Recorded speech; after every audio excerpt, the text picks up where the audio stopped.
अब बताइए, आपके इस कस्बे में इतना बड़ा दीन का काम होता है कि पूरे हिंदुस्तान को यहां से आलिम दिए जाते हैं।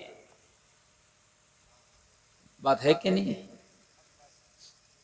अगर दूसरी जगह जाओ तो हिंदुस्तान में लोग सोचते होंगे कि यार वहां के लोग बड़े अच्छे हैं, वाकई अच्छे हैं, मगर शायद उन्हें ये पता नहीं होगा कि उर्स के मौके पर जलसा नौजवानों ने बड़ी मुश्किल से कराया है। हाँ, बाज मान के नहीं दे रहा, कह रहा नहीं भाई मजा नहीं आया उर्स में। भाई कब मजा आएगा तुझे उर्स में? उर्स में मजा तो जब आएगा जब मुकाबला बराबर से होगा, है ना? मेरे भाइयों, कान खोल के सुन लो, एक बात मैं आपको बता रहा हूं, अगर आप मेरी चोरी कर लें आप बच सकते हैं, अल्लामा हनीफ साहब की चोरी कर लें बच सकते हैं, लेकिन किसी मंत्री की चोरी करके दिखाना नहीं बचोगे। क्यों? इसलिए कि सरकार में उसकी चलती है, खाली एक इशारा करेगा, फिर तुम्हारी रिश्वत कुछ नहीं चलेगी, डायरेक्ट तुम्हें अंदर जाना पड़ेगा। मंत्री जी का डंडा है, पता है कि नहीं? मंत्री जी का पावर है। आपने गुनाह किया, अल्लाह चाहे तो माफ भी फरमा देगा, लेकिन किसी अल्लाह वाले के दरबार में खड़े होकर हराम काम किया तो ये अल्लाह की बारगाह में इनकी ज्यादा चलेगी, अल्लाह से हमारे मुकाबले ज्यादा करीब है। मैदान महशर में ये गवाही देंगे, मेरे दरबार में खड़े होकर ये हराम कारी करता था, इनकी गवाही होगी तो सजा तेरी मुकर्रर हो जाएगी, यकीनी तौर पर सजा हो जाएगी, इसलिए कि इनकी गवाही होगी। बात समझ रहे कि समझ रहे? हर जगह अल्लाह देखता है हम गुनाह करें, लेकिन हम फिर गुनाह कहां करते हैं? अल्लाह वालों के दरबारों में जाकर। जुमेरातों में बड़े बड़े मेले, जुमेरातें होती हैं, और बाज मज़ारात के हाल तो ये हैं कि जुमेरात पीर में बहुत औरतें वहां जाती हैं। अल्लाह वालों के मज़ार से जुमेरात कोई फैज़ नहीं मिलता, हर दिन फैज़ मिलता है, ये भी सुन लीजिए। लेकिन औरत किसी दिन ना जाए, न जुमेरात को जाए न पीर को जाए, लेकिन अल्लाह वाले के मज़ार पर फैज़ हर दिन मिलता है। लेकिन औरतों के मेले लगे जुमेरातों में, तो हाल ये हैं कि मज़ार के इर्द गिर्द का अहाता मुकम्मल काला काला नजर आता है। मेरे भाइयों, इस पर कंट्रोल करना ये हमारी जिम्मेदारी है। हम अपने घर के मंत्री भी हैं, मुख्यमंत्री भी हैं। हमने पूरे भोजपुर की जिम्मेदारी नहीं ली है, मगर अपने घर की जिम्मेदारी ली है। हम अपने घर की खातून को नहीं जाने देंगे, हम अपने घर के लेडीज को नहीं जाने देंगे। कम से कम समझा दें, हजरात आप बहुत बड़े नहीं हैं कि पूरी दुनिया की इस्लाह कर सकें, लेकिन अपने घर की तो हम इस्लाह कर सकते हैं। अगर हमने सिर्फ अपने घर की इस्लाह कर ली तो फिर जमाने में वो वक्त दूर नहीं है कि सदाएं आएंगी, गराज भी हो इब्राहिम सा ईमा पैदा, आग कर सकती है अंदाजे गुलिस्तां पैदा। बेशक सुभान। हम अपने घर के जिम्मेदार हैं, बात है कि नहीं? आप लोग माशाल्लाह बहुत अच्छा सुन रहे हैं। मैं गुफ्तगू की अपना मुकम्मल तौर से आगाज करना चाहता हूँ। और लोग कहते हैं कव्वाली के नाम पे बहुत लोग आते हैं, मुझे तो लग रहा है आज जलसे के नाम पे बहुत लोग आए। बेशक सुभान माशाल्लाह, इतने कव्वालियों में शायद कहीं नहीं है, दूसरी जगहों पर नहीं आते जितने आज जलसे के नाम पे आए। और देख रहे हैं रात का 1 बजा है, बड़ी जम के लोग सुन रहे हैं, बड़ी थम के लोग सुन रहे हैं। सुभान अल्लाह बोलो यार, सुभान अल्लाह सुभान अल्लाह। जब तुम बोलोगे तो हम भी बोलेंगे इंशाअल्लाह। हाँ, आप टेंशन ना लीजिएगा।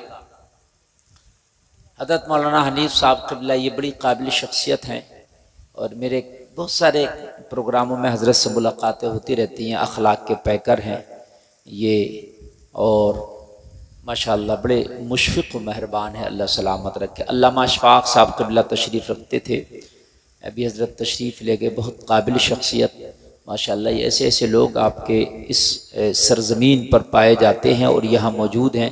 अल्लाह इन सबों को सलामत रखे। एक बार सारे लोग ज़रा कलमा शरीफ पढ़िए, ला इलाहा इल्लल्लाह मुहम्मदुर रसूलुल्लाह। इजाज़त है शुरू हो जाए? हाँ माशाअल्लाह। बेटे कहाँ जा रहे हो? बैठ जा यार, बैठ जा, चल थोड़ी देर पी लिए। असल में पानी उनी ना थोड़ी देर के लिए आप बर्दाश्त करो अपनी प्यास को, इसलिए कि अब ये पानी उनी और इधर उधर के बहाने के चक्कर में ना जाओ, क्योंकि शैतान जो है ना कहीं बरगलाता रहता है। प्यास और भूख, गर्मी और सर्दी नेक कामों में ज्यादा लगती है? अभी IPL चल रहा हो और IPL देख रहा हो, सड़ी हुई गर्मी में भी खड़ा होगा तो कहेगा 2 ओवर और रह गए, बस 2 और देख लो, बिल्कुल 2 और देख लो। अरे तुम मरा जा रहा है, अब तुझे गर्मी नहीं लग रही है? और मस्जिद में नमाज पढ़ते हुए इमाम ने अत्तहियात में थोड़ा सा दुआए वो दुरूद इब्राहिमी लंबी हो गई और थोड़ी देर हो गई तो पूरी मस्जिद में खांसी की आवाज़ आने लगे कि पता नहीं इमाम भूल तो नहीं गया सलाम फेरना। हाल ये है मेरे भाइयों हमारा। अरे अगर थोड़ी देर मस्जिद में तू ज्यादा है तो मेरे भाई तू अल्लाह के घर में है, रहमत की बरसात में है, अल्लाह अल्लाह हो रही है, तो जिक्र खुदा कर रहा। जितनी देर यहाँ रुकेगा गुनाहों से बचेगा, तेरे नाम अमाल में नेकियां लिखी जाएगी। सुभान अल्लाह सुभान अल्लाह। बात है क्या नहीं? वरना रहा टाइम की बात तो टाइम किसी को नहीं है। टाइम रक्षा चलाने वाले को भी नहीं है, टाइम जहाज उड़ाने वाले को नहीं है, टाइम तो शराबी को भी नहीं। वो भी कहता भाई मेरे पास टाइम नहीं है। मेरे भाई टाइम निकालने से निकलता है। अगर आप नेक काम में बैठोगे तो शैतान हर तरह से बरगलाने की कोशिश करता है, लेकिन उसके चक्कर में ना पड़ना। मेरे भाई अब कान खोल करके सुनो, हम तो हालात हादरा का अगर जायजा लेते हैं तो आज हर आदमी ये कहता हुआ नजर आ रहा, मौलाना हालात बड़े खराब हैं क्या करें। जिससे पूछो मौलाना हालात बड़े खराब हैं क्या करें, मौलाना हालात बड़े खराब हैं क्या करें। मैं आपसे एक सवाल करता हूँ, हालात खराब क्या जमीन की तरफ से हुए, क्या आसमान की तरफ से हुए, क्या समंदर की तरफ से हुए, क्या हवाओं की तरफ से हुए? तो जवाब मिलेगा नहीं। जमीन वही है जो आज से 1400 साल पहले थी, आसमान वही है जो आज से 1400 साल पहले था, हवाएं वही है जो आज से 1400 साल पहले थी, समुद्र वही है जो आज से 1400 साल पहले था। फिर हालात कहां से खराब हो गए मुझे ये तो बताओ। फिर मैंने तुमसे क्या कुछ घटा बढ़ा है? तुम जवाब दोगे नहीं। मौलाना पहले भी एक महीना रमजान का आता था, आज भी एक ही महीना रमजान का है। पहले भी 5 वक्त की नमाज फर्ज की गई थी, आज भी 5 ही वक्त की नमाज फर्ज की गई है। पहले भी 2.5% ज़कात दिया जाता था, आज भी 2.5% ज़कात दी जाती है। पहले भी शादी करना सुन्नत था, आज भी शादी करना सुन्नत है। पहले भी 30 पारों वाला कुरान था, आज भी 30 ही पारों वाला कुरान है। तो मैंने कहा फिर हालात किधर से खराब हुए? सारे मामलात तो वही है। पता चला हालात खराब नहीं, हम खुद अपने आप खराब है, हम खुद खराब है। बात समझिए बेटा। मोबाइलों में अब क्या करोगे, इतने चैनल चल रहे हैं, सुबह को सब में आ जाएगी। और ऐसी ये वो बना कर डालेंगे ये चैनल वाले थंबनेल लगा लगा के कि बेटा तुम तो देखने पे मजबूर हो जाओगे। ऐसा बनाते हैं थंबनेल, ऐसा लगता है कि पता नहीं इसे ही देखो पहले।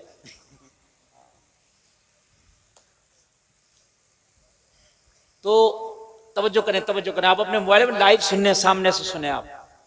हालात खराब नहीं, हम अपने आप खराब। मैं बताऊंगा आपको, अल्लाह की तरफ से 5 नमाजें थी, बड़ी तो नहीं है? अरे बोलिए 6 तो नहीं हुई है? अगर किसी मौलवी ने कहा हो कि 6 टाइम की है तो मुझे बताओ, पकड़ के लाओ उस मौलवी को।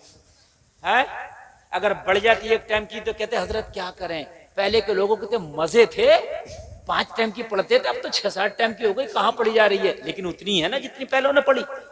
कुरान भी वही है। लोग बदले तो हम बदले, चेंजिंग तो हमारे अंदर। पहले हमारे घरों में सूरज निकलने से पहले कुरान की आवाज आती थी, आज हमारे घरों से गानों की आवाज आती है। चेंजिंग तो हमारे अंदर, बदलाव है तो हमारे अंदर। पहले हमारे घर की बच्चियां अगर अपने घर से बाहर जाना है तो दरवाजे की सुराख से झांक कर देखती रहती थी, रास्ते में कहीं चच्चा, ताऊ, मौलाना, इमाम, कोई बड़ा महल्ले का फर्क तो नहीं खड़ा। जब वो हट जाएगा तब इस घर के दरवाजे से निकल के पड़ोस वाले में जाएंगे। हकीकत बता रहे हैं। खड़ी रहती थी वो, और शर्म की वजह से नहीं जाती थी, इसलिए कि जब तक वो चच्चा, ताऊ, महल्ले का बड़ा फर्द हट नहीं जाएगा तब तक वो इस दरवाजे से उस दरवाजे में दाखिल नहीं होती थी। ये हमारे घरों के हालात थे। आज हालात ये है, आज हालात ये है कि शादियों में मेकअप करने के बाद जब तक 11 चक्कर नहीं लगाई, जब तक इसकी रोटी हजम नहीं। कैमरे के सामने अब तक 11 चक्कर नहीं लगाएगी, इसकी रोटी हजम नहीं होगी। हाँ, खाना खाती है तो उस टेबल पे बैठी है कि कैमरे वाले का फोकस किधर ज्यादा। तू मर, तुझे पता चलेगा किधर फोकस ज्यादा था कैमरे वाले का। नहीं, मैं सही बता रहा हूं मेरे भाइयों, आप क्या समझ रहे हैं, हालात ये ही है। और एक बात बताऊं, मेरी इस तकरीर में आज बूढ़े लोग कम है, लेकिन शायद अगर कोई होगा तो कहेंगे हजरत हाँ बात आप सही कह रहे हैं, बदला है तो क्या बदला है। मैं आपको बताऊं, हम बदले हैं। हमारे हालात, हमारे तरीके, हमारे किरदार, हमारी तहजीब, हमारा तबद्दुल। पहले हमारा आइडियल मदीने के मुस्तफा होते थे, आज हमारे आइडियल बॉलीवुड के हीरो होते हैं। बदला है तो हम बदले हैं। लोगों, पहले अगर शादी हो गई, निकाह हो गया, तो निकाह के बाद में लड़की की विदाई में पहले टाइम लगता था। निकाह होने के बाद लड़की की विदाई में पहले टाइम लगता था। गोने चाले होते थे। क्यों हजरत, ये होता था ना, गोना बोलते हैं आप क्या बोलते थे उसे, गोना? हाँ, गोना। कभी कभी 5-5 साल में विदाई होती थी। कितने साल में? ये बात सच है। अल्लामा हनीफ साहब से पूछ लेना आप, आपकी उम्र कम है, आपको पता नहीं है। उम्र मेरी भी इतनी नहीं है, मगर मैंने सुना है। और अपने बचपन में तकरीबन वो वक्त खत्म हो चुका था जब मैं बचपन में होश संभाल रहा था, तो ये 5-5 साल के गोने लगभग खत्म हो रहे थे। बात समझ रहे हैं आप? तो निकाह हो गया। अल्लामा हनीफ साहब से मसला पूछिए, हजरत लड़की से निकाह हो गया, अभी गोना नहीं हुआ, चाला नहीं हुआ, इन लड़के लड़की का मैटर क्या है? तो ये कहेंगे मियाँ बीवी हैं, ये एक जगह खा भी सकते हैं, एक जगह रह भी सकते हैं, एक जगह जा भी सकते हैं, एक जगह सो भी सकते हैं, एक जगह उठ भी सकते हैं, एक जगह बैठ भी सकते हैं, इसलिए कि इनका रिश्ता दुनिया में सबसे ज्यादा करीबी हो गया। गोना हो या ना हो, ये गोना मेरी तेरी रस्म है, निकाह से इसका कोई लेना देना नहीं। निकाह होने के बाद लड़की इसकी बीवी हो जाती है। बात समझ रहे हैं? लेकिन शर्म और हया का आलम यह था कि निकाह के बाद जब तक गोना नहीं होता था, लड़का उस बस्ती से भी नहीं गुजरता था जहां उसकी ससुराल होती थी। जमाने वाले कहेंगे अभी विदाई नहीं हुई है, लड़का यहां क्यों टहल रहा है? शर्म और हया की वजह से नहीं उधर निकलता था। एक काली टोपी वाले, बेटे अपने दादा से पूछिए, हाँ तेरे दादा का हुआ होगा 5 साल में गोना। तवज्जो करें, तवज्जो करें, वो देख ही नहीं रहा क्योंकि उसके समझ में नहीं आ रही है बात समझिए आप। उधर लड़का नहीं गुजरता था, ससुराल तक नहीं जाता था, जब तक गोना नहीं हो गया, चाला नहीं हो गया, लड़की से बात नहीं, मुलाकात नहीं, उस बस्ती की तरफ से गुजरना नहीं, आना नहीं, जाना नहीं। क्यों? लोग क्या कहेंगे? ये शर्म और हया का आलम था। और आज की बात तो ये है, खाली मंगनी हुई है, खाली रिश्ता हुआ है, अभी निकाह नहीं हुआ। इतना बड़ा मोबाइल ला दिया गया, कभी इधर से फोन है, कभी उधर से फोन है। हकीकत बता रहा हूं मैं, कभी इधर से फोन और कभी उधर से फोन। अभी क्या हो गया? कहने लगे हजरत वो रिश्ता जो हो गया वो वहीं से बात चली, और जालिम डकैत बदमाश के जायज है बात करना। अभी रिश्ता हुआ, हमने मंगनियां भी टूटती देखी हैं, हमने बारातें वापस जाती देखी हैं। क्या है इस्लाम में इस तेरे रिश्ते की नौइयत और हकीकत मुझे पता। अभी कान खोल के सुन ले, अगर तूने अपनी बेटी का कहीं रिश्ता किया था तो अगर माहौल है भी, लोग कहते हैं क्या करें हजरत माहौल चल रहा, अगर किसी से कहो और भाई बेटी से बात क्यों करा रहे हो, अभी तो खाली रिश्ता हुआ है, अभी तो खाली मंगनी हुई है, तो जवाब देता मौलाना क्या करे, ऐसा ही तो माहौल चल रहा है, क्या करे मौलाना, हालात ही ऐसे है। अरे कान खोल के सुन, माहौल को नहीं देखा जाएगा, हालात को नहीं देखा जाएगा, बल्कि मोहम्मद रसूलुल्लाह की शरीयत को देखा जाएगा। जब तेरी बेटी के मंगनी हुई थी तो तू लड़के वालों से कह देता, कान खोल के सुन लेना, जब तक निकाह नहीं हो जाता मेरी बेटी फोन पे बात नहीं करे। फोन पे बात ही नहीं, बल्कि फोन पे ही बात हो जाती है, आ जाओ मुरादाबाद में शॉपिंग भी हो जाएगी। मेरे भाई हराम है, हम बदले हैं, इस चीज पे कंट्रोल करना है। बात समझ आ रही है कि नहीं आ रही है? कंट्रोल करना है। इंशाअल्लाह इज्जतों में 4 चांद लगेंगे। रब्बे काबा की कसम खा के कहता हूं, तुम माहौल के पीछे ना जाओ। माहौल के पीछे मेरे नबी जाते तो फिर खुदा का एक होने का ऐलान कैसे करते? मेरे नबी तो तशरीफ लाए तो खाना काबा में 360 खुदाओं की पूजा की जाती थी। मेरे नबी तो सोचते यार माहौल खराब है, हालात खराब है, मैं क्यों ऐलान करूं खुदा का? अरे मोमिन वही तो होता है जो बुरे हालात में अच्छे हालात पैदा कर देता है। सुभान अल्लाह